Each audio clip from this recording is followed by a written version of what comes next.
Okay, we are going to be inviting our host, our chief host, Barsadan Oyinago is going to be taking us on a very wonderful session. Even though it will not take time, we will definitely is going to still come to take us on a very wonderful session. Please can you welcome him to greeting us?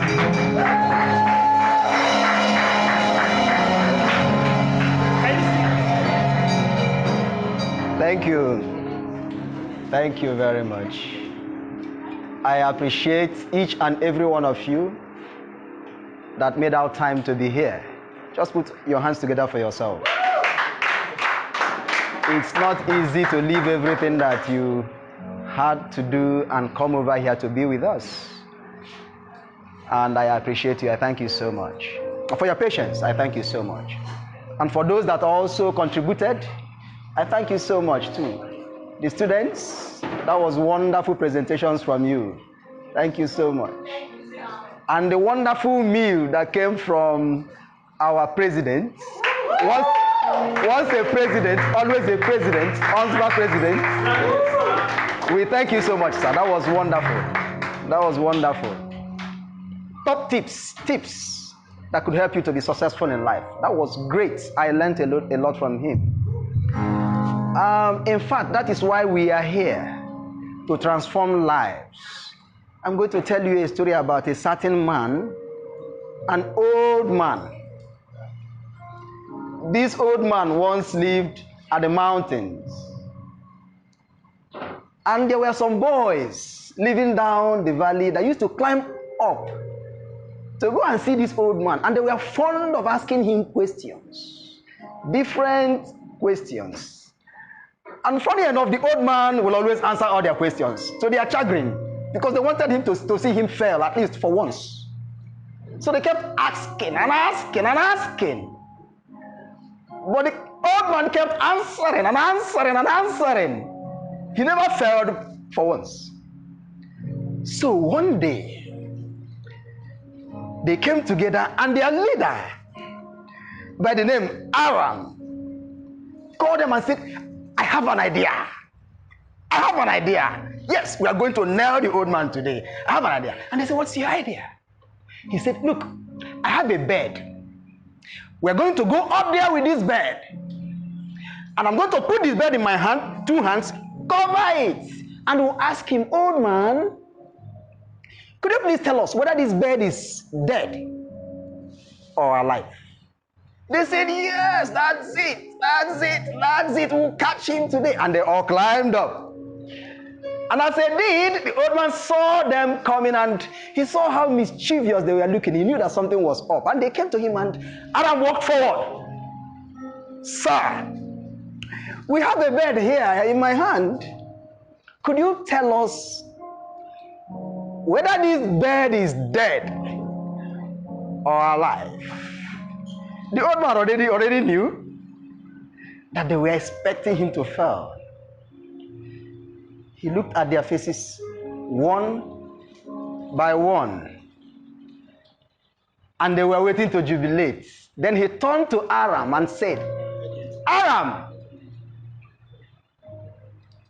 your bed is in your hands. And that was his answer. They were all disappointed. Your bed is in your hands. What kind of answer was this? They couldn't believe it and they all left disappointed, totally disappointed. And it's on the premise of that I want to talk about designing your own future. Because your own future is in your hands. Whatever you become in life, know this, that you and you alone, you are the master of your own destiny.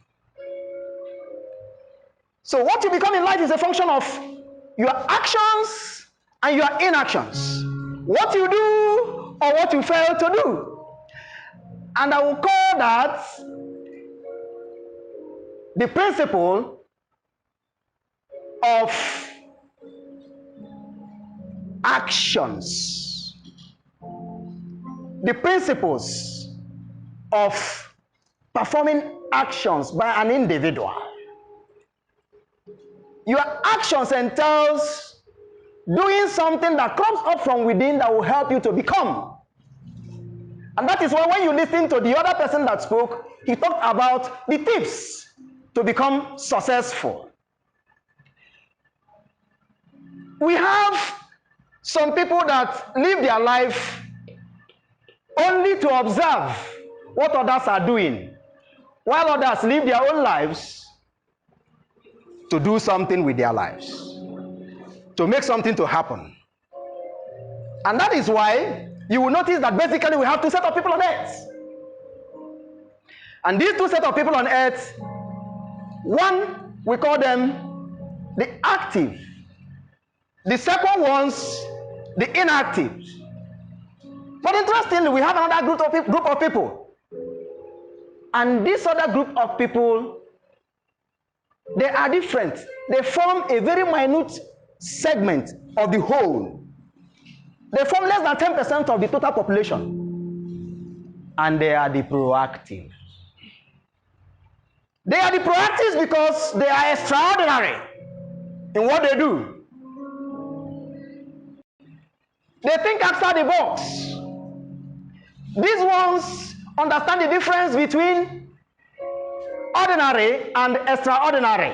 That the difference is all about that little word that is attached to ordinary, which is extra.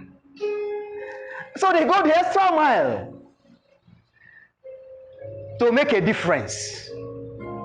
So this group, if you look at them, there is nothing that is impossible to them. Nothing. They see their challenges as opportunities to make a difference. They see every challenge that comes their way as an opportunity to make a difference. They are unique in their endeavors. They are just like the lion. You remember the lion? When you were small, we were always fond of some folk tales, especially about some animals. The lion, the tiger, the cat, the dog. The lion, we were always told that the lion is the king of the jungles. Why? Have you wondered why? The lion is regarded as the king of the jungle. Because if you look at other animals in the bush, the lion is not the biggest. The lion is even not the strongest. It may surprise you to know that if you bring out the elephant, as big as it is, just a foot of the elephant on the lion is enough to crush the lion to pieces. So why then do we still call the lion the king of the jungles? While we have other animals like the elephant. Reason being that if the elephant sees the lion approaching, the elephant fidgets. Because it's seen a challenge before it. So it approaches the lion with that consciousness of, come on, this is something I'm going to face and I don't know what is going to become of me. Fear. And with that mindset, it approaches the lion. Conversely, the lion sees the elephant coming. It smiles to itself and says, it's time for lunch. Let me go and have lunch. He never sees it as an impossible task for it to overcome. So with that mindset, the lion will approach the elephant to go have lunch. And I assure you, it will have lunch. So it's all about attitude. A book over there says, attitude is everything. Your attitude matters a lot in life. In what you become or what you fail to become. It's in your hands. Just like the old man told Aram, your bed is in your hand. Interestingly, there are some tips. We've had some that you must follow if you must have to design your own future successfully. A lot of them, we don't have any hard and fast rules. But for want of time, I'm going to mention some. Number one, much as we have said, we have told you to have the consciousness that you are the architect of your fortunes or your misfortunes. Stop the blame game. Very important. The blame game. If not for my father that did not have money, if not for my mother that doesn't have anything, if not for my uncles that never helped me, I would have become Queen Elizabeth. If not for that, my elder brother, the first son, I wish I was the first son. If not for that good for nothing elder brother of mine that came first, look at me the last, look at me in the middle, I would have become whatever. Just blame game, blame game. Blame games never solve problems. They never provide solutions. Rather, they give you deceitful comforts that will keep you stagnant, that will keep you where you are. Wake up, take a step. Just like those that fall in the last group, we call the proactive. Because the proactives understand the meaning of that word lead. They understand that to lead is not to be stagnant. To lead is to move. To lead is to take step. To lead is to change, to understand that there is a law that we call the law of change. And that the law of change is permanent, is constant. And the only thing that is constant is that word change. Everything will continue to change, whether you like it or not. Whether you like it or not, you will change from being a student one day. So if you're thinking that you will remain just a student forever, think again. Let me shock you. One day, the beauty that you have on you will fade. So don't think it will be permanent or forever. Let me also shock you that even the monies you have in the account, sometimes you don't always have them. You might be shocked. There was an incident that happened sometimes. Some billionaires were reduced to have only 20 kobo in their account. Do you remember that? During the Nigerian Biafran Civil War. Change is constant. But it's very important for you to understand that if you don't know how to manage change, you will fail in appreciating life and making a success in life. Two things that will always continue to change. You see time? You see change itself. Change, there will always be change. Time you can't control. You cannot control even change itself, but you can manage it because things will continue to change.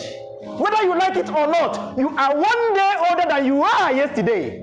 So even your life will continue to change. Whether you like it or not, it is constant. It must happen. That you must, even if you pause the tick-tack of your clock on your hand right now, the time of the universe will continue to move. So whether you want it or not, there will be changes in your life. And so many things will be changing as you are progressing in life. Number one instance of what will change: your age will change. Your finances will change. Your relationships will change. Even your marriage, when you marry, will change. And you begin to wonder, go to court, you see a lot of people married, but they want to divorce. Why do they want to divorce? One of them came the other day, and I asked, how long is the marriage? And she said, it's barely 2 weeks. 2 weeks! And you want to divorce? In my office.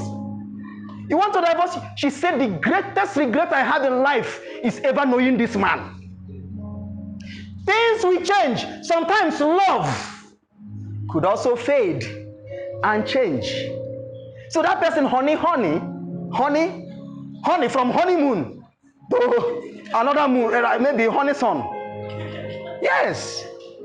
But the most important thing is how you manage those changes that will come. I once had my mom, and I was fond of her, always playing in the kitchen with her. But today she's gone. It's a change you must appreciate. And one important thing is that if you don't allow those changes, especially the ones that have gone, the past, we call them, to pass away, you will pass away with those pasts. So allow some certain things to be. There are people that will remain stagnant in life because they fail to appreciate the fact that things have changed. And many times you hear people say, things are changing, oh. Things are changing, my brother. It's a common saying. Things are changing. What they are saying in essence that it's no longer as it used to be. It has changed. So do you have to remain there when things have changed? Are you still using your typewriter? Life has gone beyond typewriter. Wake up. We are using laptops now, iPads.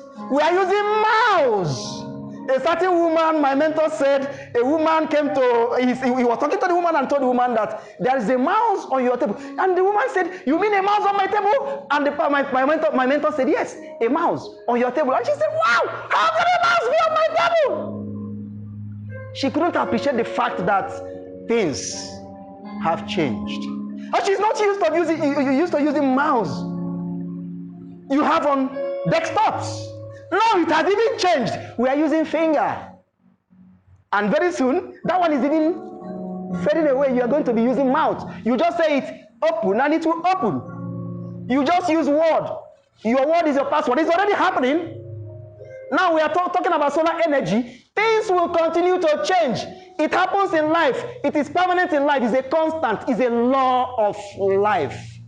So if you don't want to follow the trend as it is going, you will be left behind. You hear some people, sometimes they tell you something like, I know this man is very bad. I understand that this thing is not working with him. But he's a simple man. And he's beating you every day to stupor.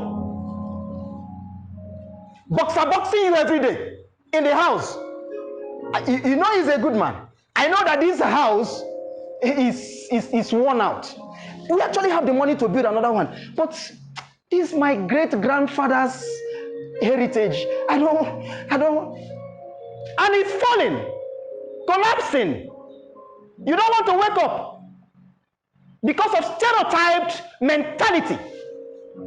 Things are changing. Allow the changes to happen.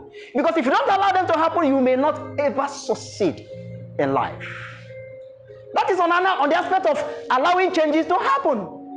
How about those? Even when things are changing, they will come with negativities. There are a lot of people that surround you because your environment will always affect you. The people that are around you are part of your environment. And as the changes are happening, even when you yourself you are introducing changes, you will have negative comments from here and there. So changes breed enemies. Changes breed enemies. I can see that my time is up. But on that, there are times that you may want to introduce something new, and you will always have somebody that will come with negative comments.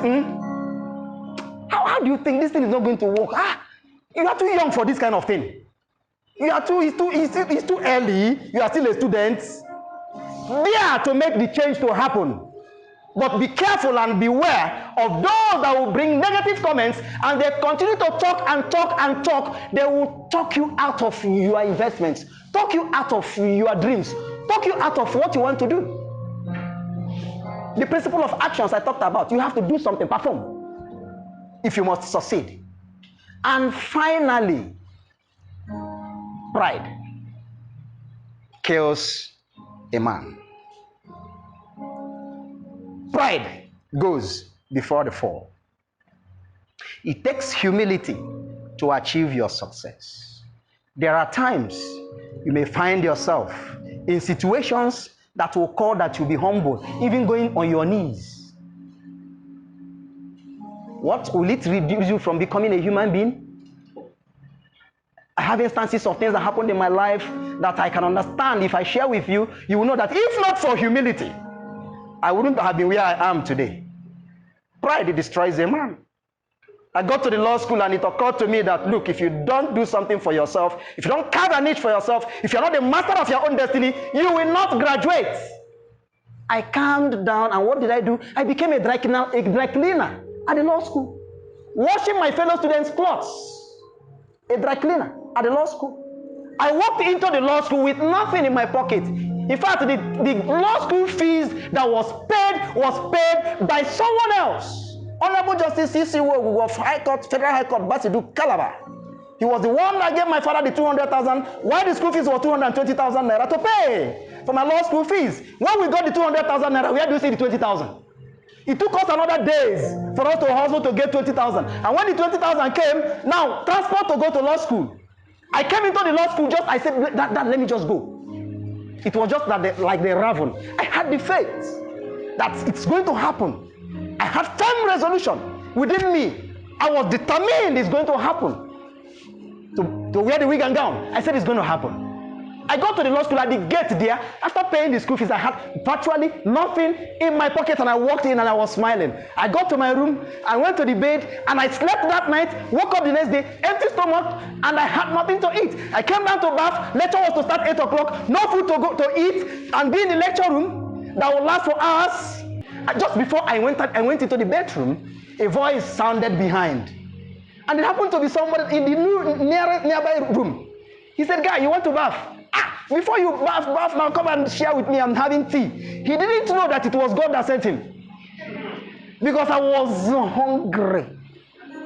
Since I left home, I was madly hungry. And he said, "I have biscuit and some drink." I turned and I took a cup and respected myself not to devour everything, because I was so hungry. If you allow me, I will finish everything. I just picked some pieces and chew and drank. And that was what I had the whole day. And the next day, after eating just biscuit and the drink given by another person, the next day, I was just lying down on my bed like this and thinking, God, how? Books, expenses at the law school, nothing. As I was thinking it was 4 a.m., kept thinking it was to 5 on the dot, I had a knock at the door. And the voice said, "Dry cleaner here, dry cleaner here, dry cleaner here, dry cleaner here." People that came from the neighboring villages who came to collect the clothes belonging to students to wash for us.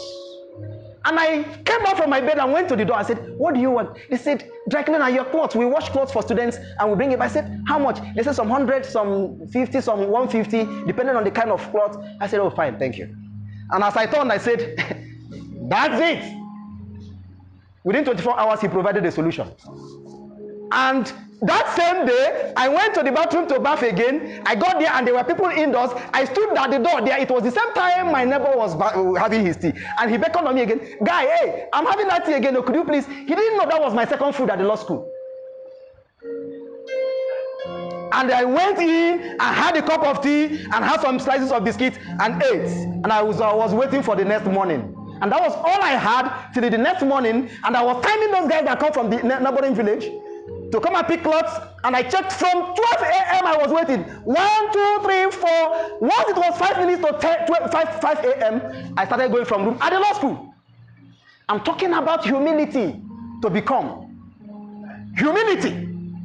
And I went to the next door. Dry cleaner here, dry cleaner here. Dry cleaner here, dry cleaner here. Your dirty clothes, dry cleaner here.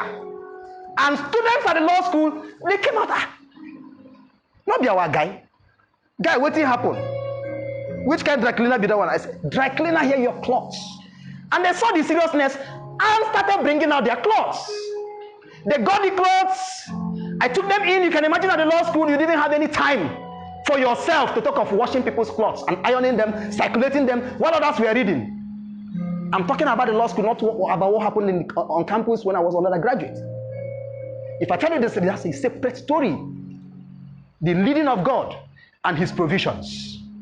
And they gave me the 50, the 100, the 150. I collected that, and that was how I now went for the fourth time to eat in a restaurant. And I was smiling, and I was jubilating. I was smiling.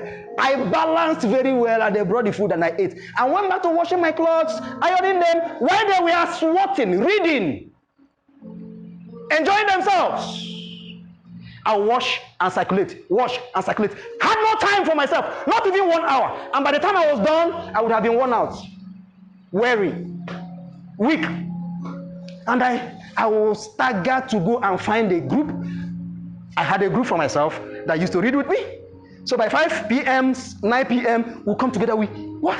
So I paid attention just in the room when we get to class. Whatever the lecturers were saying, I said, "God, I have a covenant with you. None will disappear. None will get out. Once they say it is here, it will remain there." They are still there. They are still there. And that's what's leading me today. I can assure you, they are still there. Ask, and you will find out. And they are still there. And that was what I used even at the exams. And that was how I survived the law school until I got out, graduated. The graduation was another story. I will not take your time. Because when it was time to even write the exam, on the first day of the exam, a day to the exam, I collapsed. I couldn't cope. They moved me from the hospital. I was at the hospital and the doctor said, you can't write the exam. I slept at the hospital, no preparation for the exam again. For more than 24 hours. Law school, no preparation, no book. Doctor said, nobody should get any book near this guy. They took all the books away. Till the next day, 6, 7, 8, 9, 10, 11, 12 a.m., 12 noon, 1, exam starts 3 to 6. And the drips were still running. Until I remembered my dad and how we journeyed to go and get 200,000. I was lying down on bed there, and the instruction of the doctor and the nurses. And I just turned to the nurse and said, what time is it? And she said, 12. I asked, is today not Wednesday? Today is supposed to be the exam for law school. They were laughing at me. Look at this one. Can you even raise your hand? And of course, I couldn't raise my hand. I couldn't raise my hand. 1, 2, 2:30. I remembered my dad. I remembered my mom. And I remembered where I was coming from. There is what they call willpower.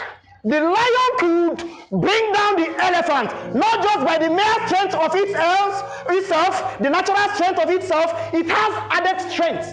And that added strength is the willpower. It was the willpower that it will approach with that attitude to succeed. And that was what I just called to myself and I said, wow, am I ending like this? Nurse, could you please remove these things? The exam was just barely like 20 minutes. I was dragging with the nurse. The nurse said, please remove these things. 10 minutes! The news was everywhere in school because I was the lead counsel. The same person, the dry cleaner. I was their lead counsel in their meeting. Appointed by the students. So the news was everywhere. That guy, he's not. I also won my group won in the competition. So the news was everywhere. He's not writing this. Hey, God. So this guy, after coming to law school, he washed clothes. After washing clothes, he's going home. So he came to law school to wash clothes. 15 minutes, 10 minutes, 5 minutes. My dad's face flashed on my face again. I said, it is not going to happen. Nurse. Willpower came. If you don't remove these fringes on my body now, I will throw all of them out from here. She said, what? I said, if you don't. I was rising. Willpower came. I stood up on the bed. I made for the fringe. And the nurse rushed to my hand, removed it. I said, what is it? What are you doing? What are you doing? I was dragging the fringe and she removed it and I came down. I staggered and she held me. I staggered and I was making it to the where the other students had already gathered for the exam. I made it to that place. And as I was walking, it was about 2 minutes. 3 to 2 minutes. And they were all looking at this guy, the dry cleaner coming in. There was uproar. Hey! Exam hall gathered. All of them suited, just like you. Cleanly, neatly suited, waiting for the exam. Because law school is once 3 o'clock, they say start, you're starting. Stop at 6, you're stopping. So I was just coming in and the noise was, hey, he's coming. And one of the lecturers, the Professor Buara, he came and held me. I said, Dad, can you? Your seat is vacant. The only vacant seat, my seat. And they all helped me. I went to my seat and I was sitting down. I had start. And we started. That was it. We read the exam. 1 hour into the exam, I realized I was writing nonsense and cancelled it. I had 2 hours. Others that even had strength had 3 hours. I had 2 hours. I cancelled after 1 hour. I cancelled because I didn't know what I was doing and started afresh to do law school exam with 3 hours, with 2 hours. Exam that was meant for 3 hours. And that was what happened. I did the first question for 5 minutes, going to 1 hour. I had, you have 1 hour to go. I just finished one. I jumped into the next one. I couldn't finish. The remaining 15 minutes, they said, you have 15 minutes to go. Ah! I left, went to the last question. Before finishing the question, reading the question and understanding the question, 5 minutes, and I just did something. And when the result came out, lo and behold, the Holy Spirit was there for me. And the name was there. Fit and proper to be called to the bar as a barrister and solicitor of the Supreme Court of Nigeria. Put your hands together. It's not by my strength. I thank you so much. I have to stop here because of time. And I want to tell somebody that is here listening, be humble. God will lift you up. I get to court and some lawyers will come and say, I want to be like you. A lot of friends will come and they call me from here and there and say, Dan, how are you doing it? I'm not doing anything. It's understanding how this life works. Life has principles. If you break any principle, it will get back at you. Don't break the principles of life. It doesn't happen by chance. Nothing happens by chance. Don't fold your arms. You fold your arms waiting for success to happen someday. It does not happen like that. Wake up. Move. That is what it means to what? Lead. Thank you very much.